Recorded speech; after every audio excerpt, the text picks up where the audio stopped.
Hi guys, c'est parti pour la review de l'épisode 17 de la saison 5 de Vikings. Je sais plus, un coup je le dis à la française, un coup je le dis à l'anglaise, je sais plus, c'est comme les prénoms des personnages, voilà, c'est pas très grave. On va commencer avec le côté le plus what the fuck de cet épisode, et donc c'est toute la partie qui concerne Floki. Alors ça nous ennuyait à mort, on comptait limite des minutes à chaque fois qu'il y avait le passage avec Floki en Islande, on en avait très clairement marre, et là il se trouve que j'étais très surprise. Donc Floki arrive avec Jetil, son fils, et Helgi pour aller sauver Eyvind et toute sa famille, soi-disant. Le voyage est un petit peu perturbé parce que c'est quand même pas le super temps, c'est clairement pas le temps idéal pour aller sauver des gens. Ils arrivent donc là-bas et effectivement, Eyvind, il n'en croit pas ses yeux, il se dit mais vous étiez pas obligé de faire ça, surtout par rapport avec Jetil. Enfin voilà, il y a quand même un sacré contentieux entre ces deux familles, donc voilà, avec tout un tas de vengeances et de morts. Enfin voilà, c'est un cycle quand même infernal de morts. C'est incroyable, quelle gentillesse de la part de Jetil, comment il fait pour être aussi bon, on a envie d'être aussi bon que lui, il avait l'air tellement gentil. Et donc Floki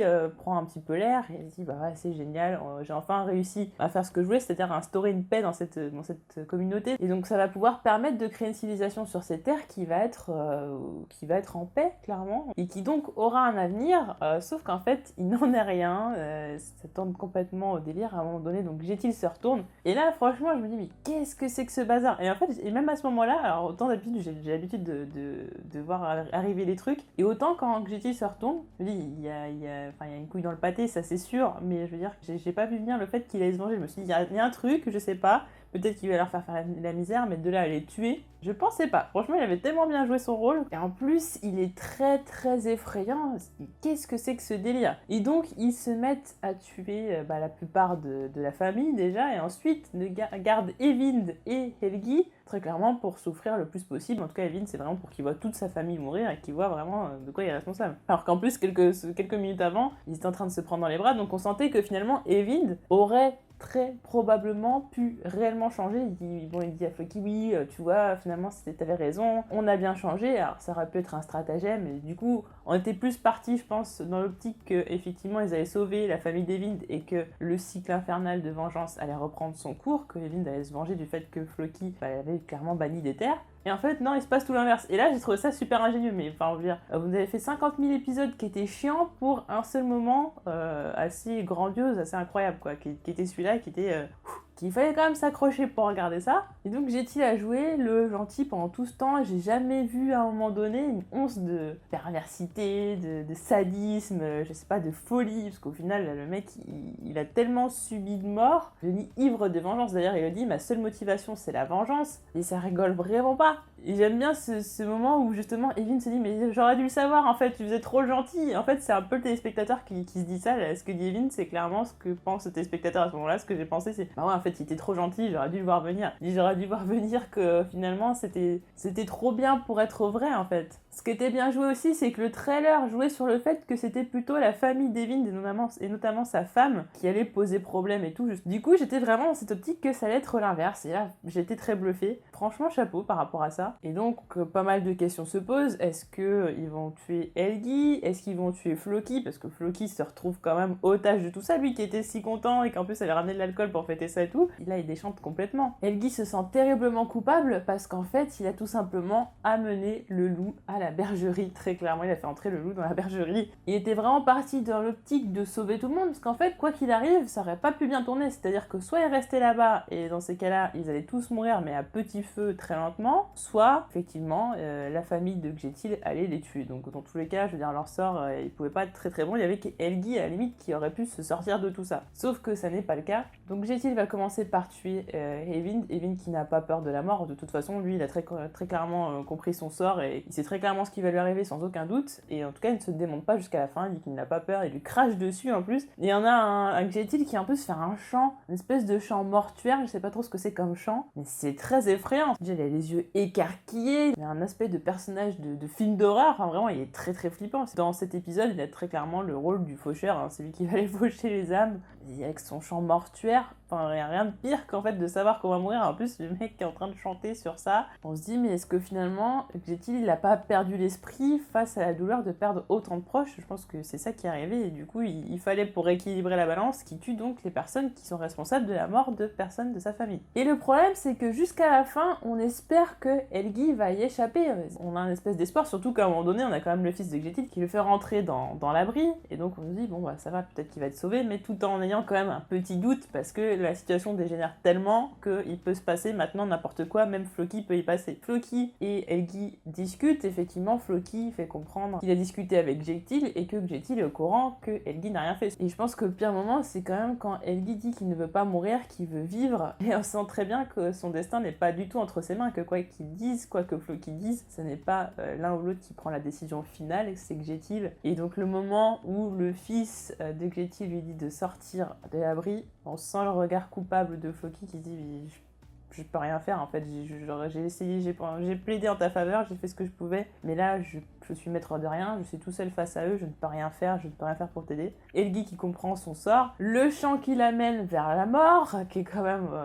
c'est vraiment une scène d'horreur, c'est vraiment creepy. Il dit là, en 2 épisodes, entre la fin de l'épisode d'avant, avec Judith qui tue Athelred, et ça, j'ai waouh, on est passé sur du gros creepy des familles en cette fin de saison, et j'espère que c'est crescendo, parce que je me dis, qu'est-ce qu'ils vont nous réserver pour la fin? Et donc l'image qu'on voit ensuite, c'est la tête d'Helgi sur des pics, enfin, il y a un petit peu de plagiat de Game of Thrones sur les bords, un peu, j'ai l'impression, de ce côté-là. Donc Floki qui se rend compte qu'en fait, ici, ça n'est pas la terre des dieux, mais c'est juste l'enfer, en fait. Floki s'idéalisait, en fait, cette terre d'Islande. Il pensait vraiment que ça allait être un endroit où il allait pouvoir vivre heureux, mais en fait, c'est très clairement l'enfer. Depuis qu'ils sont arrivés, il n'est rien arrivé de bien. Il n'y a rien qui s'est bien passé. Je veux dire, les gens meurent les uns après les autres, tout le monde vit dans le malheur, dans l'horreur le plus total. C'est l'enfer. On n'a pas plus ou moins compris que Gjetil et son fils étaient en train de manger certains membres de la famille d'Evin, j'ai eu l'impression. Puisqu'on a Evin qui dit de toute façon nous ne sommes que de la viande, et par la suite, alors que bon tout le monde était dans la famille, on se souvient bien que même Floki avait pêché un poisson tout pourri et tout, que c'était le seul truc qu'ils avaient à manger, parce qu'en plus voilà, c'est tempête et tout, c'est une catastrophe. Et là tout d'un coup tout le monde se met à faire un gros festin, donc ouais, le cannibalisme c'est limite quand même. Hein. Donc la famille de Gjetil ainsi que Floki vont donc rentrer au camp, et on a Ayud qui évidemment attend avec impatience de savoir s'ils ont réussi à sauver tout le monde, et est très contente de revoir sa famille. C'est un peu bizarre parce que Floki est tout derrière et on sent qu'il a du mal à marcher. Il est tellement bouleversé par ce qui s'est passé et donc va expliquer à Ayud. Alors je savais pas justement si la famille de Gjetil allait faire pression sur Floki pour qu'il ne dise rien à leur fille.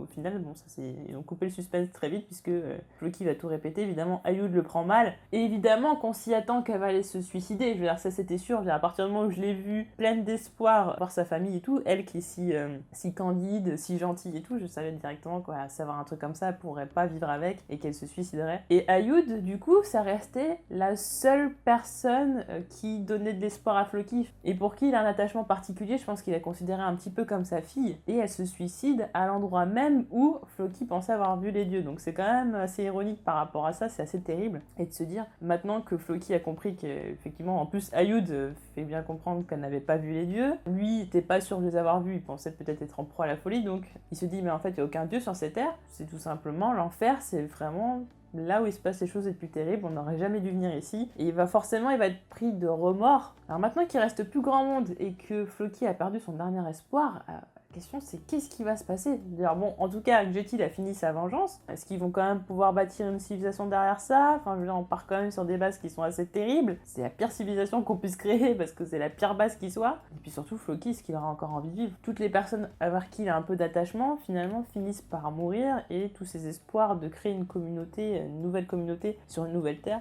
se sont finalement envolés. Qu'est-ce qui reste donc? Est-ce que c'est pas la fin de l'arc narratif de Floki? Après, le faire finir comme ça, je trouve ça terrible. Enfin, je veux dire, c'était un personnage haut en couleur, et le faire mourir dans le malheur le plus total, ce serait très décevant. Donc limite, j'ai envie qu'il laisse Gjetil et les autres sur la terre en Islande, et qu'ils s'en aillent et qu'ils retournent à Kattegat, et je sais pas, enfin, qu'ils prennent part à nouveau à l'histoire, à la trame principale. Mais j'en ai marre d'Islande, j'en peux plus, stop. Björn est pressé d'attaquer Ivar, notamment parce que l'attaquer en plein hiver, c'est la meilleure façon de le prendre par surprise, parce que la plupart des Vikings à chaque fois attaquent au printemps, comme l'expliquait Harald. D'autant plus que Björn n'a quand même pas d'intérêt à planter sa tente à York, parce que plus ça va, plus Harald est en train de tomber amoureux de Gwenhild, et il ne serait certainement pas opportun que ça devienne réciproque. Donc on voit quand même qu'il y a une espèce de rivalité par rapport à Gwenhild. Il va être ensuite question d'un pacte. Björn va donc faire le même pacte que Ivar a fait avec Harald. La différence, c'est que Ivar avait joué sur le côté qui est handicapé, donc il allait mourir peut-être assez jeune. Du coup, c'était forcément une bonne idée du coup pour Harald de reprendre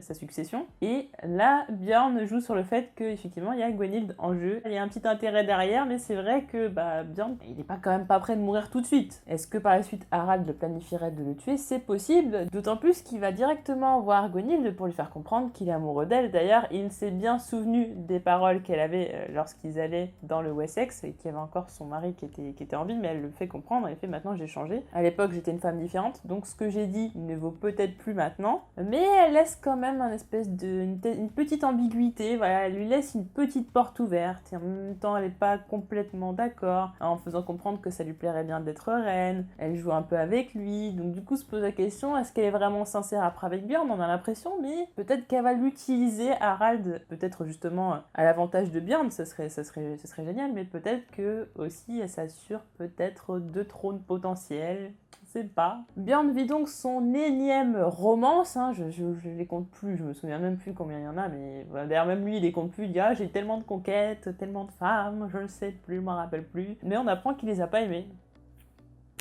Donc on a envie de se dire, ça fait plein de saisons qu'on le voit se taper tout le monde et n'importe qui, tout ça pour au final, voilà, avec des histoires qui étaient plus ou moins intéressantes, pour rien en fait.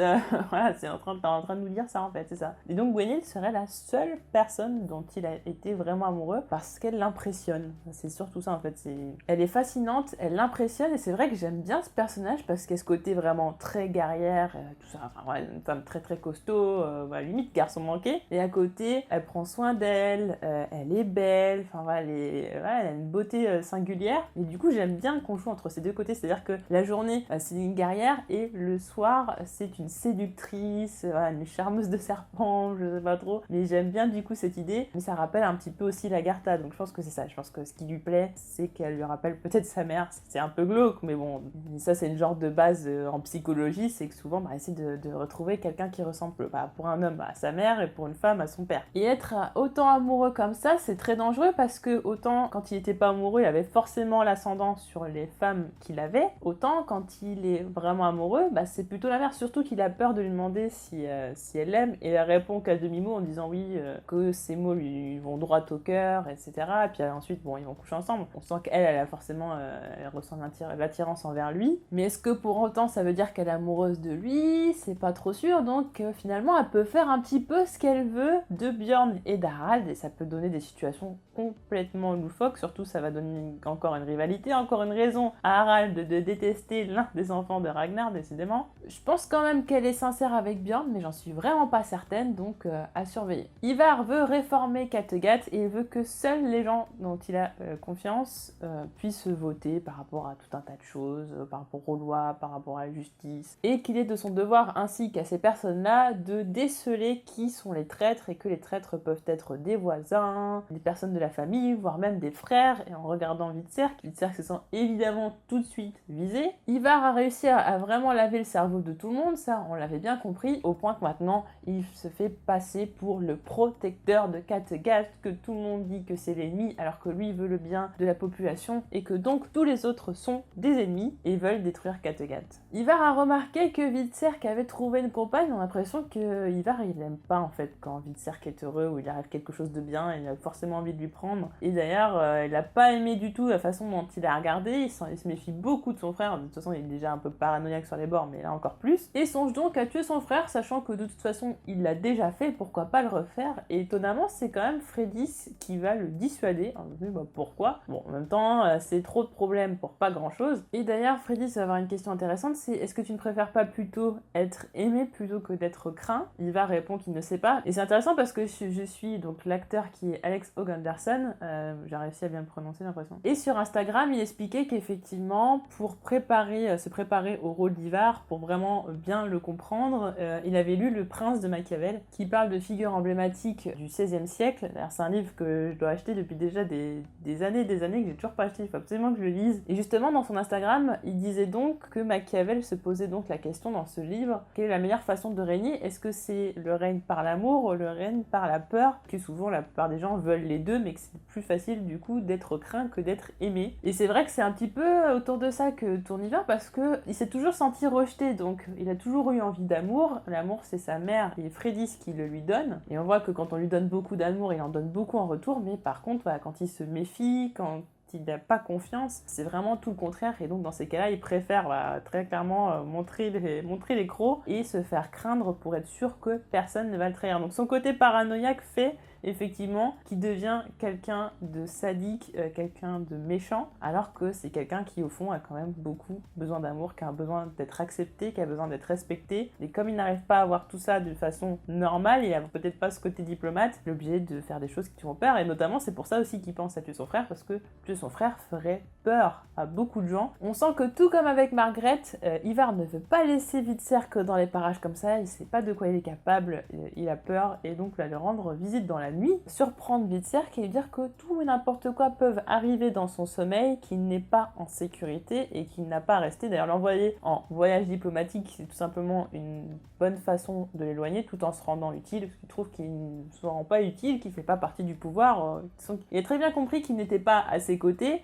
Et donc le fait qu'il s'implique pas non plus dans le pouvoir qu'a Ivar, ça veut dire que même aux yeux des gens, en plus, il se montre comme opposant alors que c'est son frère. Donc il envoie voir Olaf le Gros afin de pouvoir faire une alliance pour battre le Wessex. Et je me doute bien que soit Witserk va pas y aller, il va plutôt aller voir son frère Bjorn, soit il va vraiment y aller, et dans ces cas ça va être plutôt une alliance pour renverser Ivar, ce qui n'est pas du tout la même chanson. En tout cas, il s'en va, il laisse sa femme derrière, pas sûr qu'il va l'avoir en revenant. D'ailleurs, je trouve ça bizarre, à sa place, je lui aurais demandé de venir avec moi. Mais bon, elle, ça doit pas être une guerrière, ça doit être une femme normale. Je pense qu'il va vraiment arriver quelque chose à sa femme. Enfin, déjà, elle nous la présente pas trop. J'ai pas l'impression qu'elle a vraiment beaucoup d'intérêt pour l'histoire, mais par contre, on voit qu'Ivar s'y intéresse, donc je sens qu'elle va mourir. Puis surtout, quand Witserk va vouloir attaquer avec Bjorn, c'est là où elle risque d'être très en danger. Enfin, on va parler d'Alfred et de Judith. Athelred est donc enterré, il y a donc une cérémonie, et c'est vrai, j'y avais pas pensé, mais effectivement, comme Alfred était dans les vapes, personne n'a pu lui dire que son frère était mort, et donc quand il se réveille, son frère est mort. La question est donc, qu'est-ce qui s'est passé? Comment ça s'est passé? En combien de temps ça s'est passé? Et sa mère lui dit que ça s'est passé très rapidement, on ne sait pas ce qui lui est arrivé, et il n'en croit pas un mot. C'est surréaliste sur ce moment-là. À ce moment-là, il n'est pas en train de se dire ma mère l'a tué. À ce moment-là, c'est surréaliste.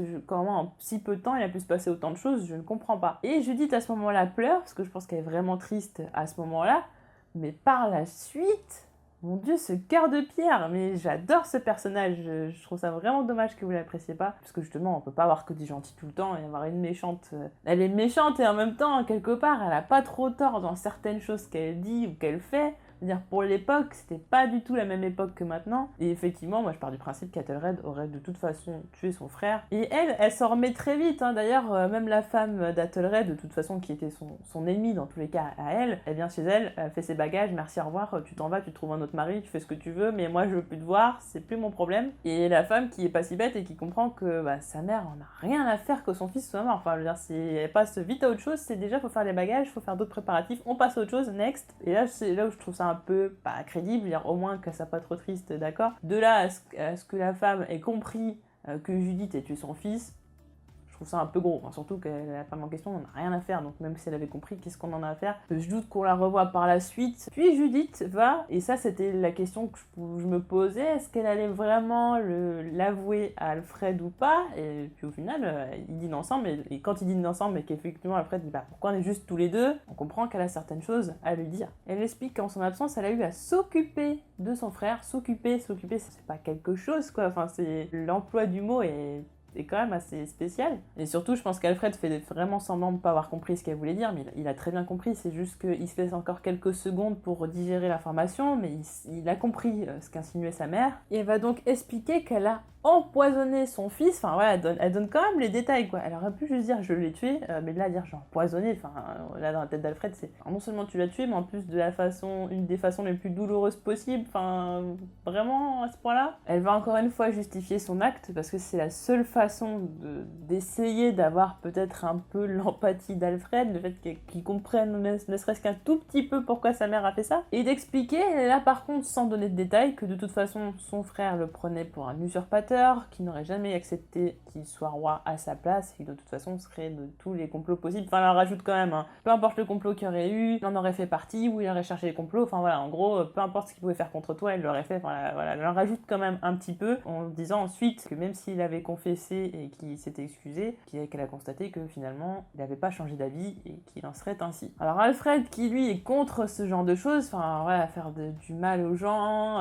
tuer des gens et tout, c'est quand même un homme très pieux, c'est waouh, c'est impardonnable de faire ce genre de choses. Il est complètement bouleversé. Je trouve la scène, encore une fois, toutes les scènes avec Judith sont juste incroyables. Enfin, ces 2 derniers épisodes, elles sont vraiment poignantes. Et encore une fois, je trouve Jenny Jack qui est vraiment une très très bonne actrice et elle assume son truc. En même temps, on voit qu'elle est triste. En même temps, on voit qu'elle a envie de convaincre Alfred. C'est vraiment poignant.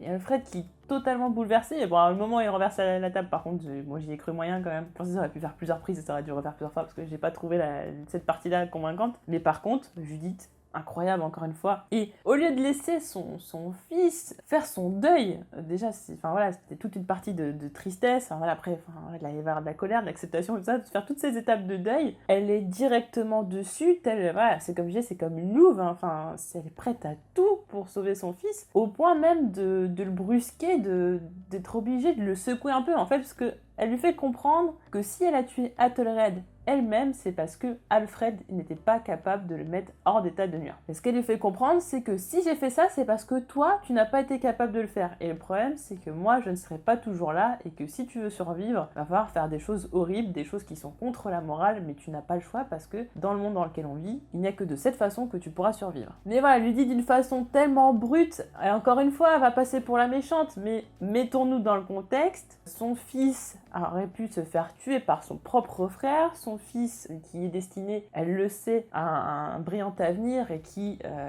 surtout est très important à ses yeux, mais qui aussi va être très important pour le pays, donc c'est quand même pas rien. Enfin, pour elle, il détient quand même le destin du pays, de tout un peuple, et donc il se doit de se montrer à la hauteur et d'être le roi qu'on attend qu'il soit, en fait, tout simplement. Et Alfred a montré quand même beaucoup de failles. On a vu qu'il avait évolué, qu'il avait grandi, mais pour Judith, il grandit pas assez vite. Il est pas encore assez mûr et il ne prend pas conscience que la morale, c'est bien, mais la morale, ça sauve pas les gens, finalement. Donc, à force de lui avoir susurré dans l'oreille et qu'il ne comprenne pas, c'était en fait la manifestation de tout ce qu'elle essayait de lui faire comprendre depuis le début. Tuer Athelred était la manifestation de il faut que tu te réveilles en fait. Et là, clairement, c'est le réveil d'Alfred, il va pas avoir le choix que de finalement se remettre un petit peu en question. Et j'aime bien son discours en disant tu n'es pas une personne ordinaire, tu es un roi. Et j'aime bien parce que tous les dialogues de Judith sont... mais comme je disais, c'est pas une mauvaise actrice en fait, c'est juste qu'elle a une façon de jouer qui est en décalage un peu avec ce qu'on a l'habitude de voir dans les séries ou dans les films. C'est-à-dire qu'elle a une façon de jouer théâtrale. Elle joue comme si elle jouait au théâtre, mais faut être habitué à ce genre de jeu. Mais quand il y a des scènes aussi puissantes comme ça, un jeu théâtral, moi ça me dérange pas. S'il y avait une scène totalement banale, là ça ferait très très bizarre. Mais comme c'est une scène qui est poignante, comme la scène de la fin de l'épisode précédent, c'est normal qu'elle marque les pauses comme ça, que ce soit aussi puissant. Cette façon d'articuler et tout ça, c'est un jeu qui est très spécial, c'est un jeu théâtral et ça rentre très bien dans ce cadre-là, dans ce contexte-là. Et je sais qu'elle a des expressions de visage aussi qui sont très marquées et tout, mais c'est fait exprès, enfin, c'est comme ça, je veux dire, si demain son jeu n'allait pas, de toute façon, voilà, c'est la plusieurs saisons qu'elle est là, et on aurait déjà corrigé le tir, c'est parce que c'est totalement ce qu'il faut par rapport à la situation. Je pense qu'elle est très bonne dans son rôle. Je trouve qu'elle est juste parfaite dans ce qu'elle fait. Et du coup, elle rend les scènes intenses, elle rend son personnage très puissant. Elle fait peur, moi je trouve. Je me mets à la place d'Alfred, mais je serais pas bien. Je me dis, mais ma mère, elle est folle. Je sais pas, mais enfin, elle est prête à tout pour moi et ça en est très flippant. Et il y a une scène par la suite qui m'a particulièrement marquée. C'est une toute petite scène où effectivement, on voit Judith qui est en train de se regarder la poitrine dans le miroir. Et au début, j'ai pas trop compris. J'ai l'impression qu'en fait, elle était en train de se palper la poitrine et qu'elle avait peut-être une tumeur, ce qui voudrait dire peut-être qu'elle a un cancer du sein, et donc qu'elle arrive à la fin de sa vie, et que c'est peut-être aussi la raison pour laquelle elle était obligée de bousculer Alfred et peut-être de tuer Athelred, parce que si demain elle était plus là, la situation serait totalement incontrôlable, il n'y aurait plus personne pour pouvoir veiller sur Alfred. Donc si effectivement elle est mourante, ça explique pas mal de choses et ça veut dire qu'il y a pas mal de choses aussi qui risquent d'arriver parce qu'elle risque d'accélérer beaucoup le mouvement. Après je peux m'être trompée sur l'interprétation de la scène, mais bon, j'ai l'impression que ça va quand même dans ce sens-là. Alors du coup moi je m'attendais à ce que Alfred renie sa mère ou je ne sais quoi, enfin du moins que Judith ne fasse plus partie de l'entourage royal, enfin ouais, qu'elle soit clairement mise à l'écart. Cependant elle est toujours là, c'est-à-dire que on apprend qu'effectivement, il y a des navires vikings qui vont donc bientôt arriver au Wessex, et Judith est toujours là pour les plans de guerre, etc. Mais Alfred tient quand même plus que tout à ce que Ube soit présent et le conseille pour qu'il puisse remporter la bataille face aux vikings. Alors Ube dit, c'est bien votre plan et tout, mais en fait, ils vont pas avoir peur de vous, enfin voilà, c'est vu ce que vous avez prévu, ça va pas servir à grand chose. La seule manière qu'on puisse gagner, c'est que moi, je sois le commandant de l'armée, sinon, vous avez aucun espoir. Alors, j'ai très dramatisé, j'ai trouvé, le mec, il en rajoute un petit peu quand même. Alors, personne dans le Wessex va connaître à ce point-là les Vikings, donc dans tous les cas c'est un atout considérable, mais cet atout, sachant qu'il a déjà été très utile dans la bataille précédente, il faut quand même l'utiliser à bon escient, et donc forcément s'il met commandant de l'armée, ça ne peut être qu'une très très bonne chose. Et autant avant il y avait Athelred, autant maintenant il n'y a plus Athelred, et donc il ne reste que Ube. Ube va enfin prendre une place très très importante auprès d'Alfred, et comme je disais, maintenant ça va être deux personnes qui vont être très très liées, ils vont être très très proches, mais c'est à ce moment-là effectivement que le duo va vraiment se souder. Oui, tout un tas de choses vont certainement en découler, je trouve ça assez intéressant. Donc c'est un épisode bien, il était pas incroyable, effectivement la partie avec Floki c'était une bonne surprise, j'ai bien aimé aussi la partie Judith Alfred, mais j'avoue que j'en attendais un petit peu plus, notamment par rapport à la fin de l'épisode précédent qui était incroyable. Puis on arrive en fin de saison, donc je me dis, voilà, normalement c'est censé être un peu crescendo, et là on redescend, c'est un peu montagne russe. C'était bien, voilà, ça passait, mais j'en attends beaucoup plus, donc faites quelque chose, bougez-vous. N'hésitez pas à me dire en commentaire ce que vous avez pensé de cet épisode, les moments que vous avez préférés, les moments que vous avez moins aimés, qu'est-ce que vous avez pensé justement par rapport à cette partie liée à Floki qui est assez surprenante, est-ce que vous avez été surpris, est-ce que vous l'avez vu venir ou non. N'hésitez pas à me dire tout cela en commentaire, et on se retrouve très vite pour d'autres vidéos. Salut!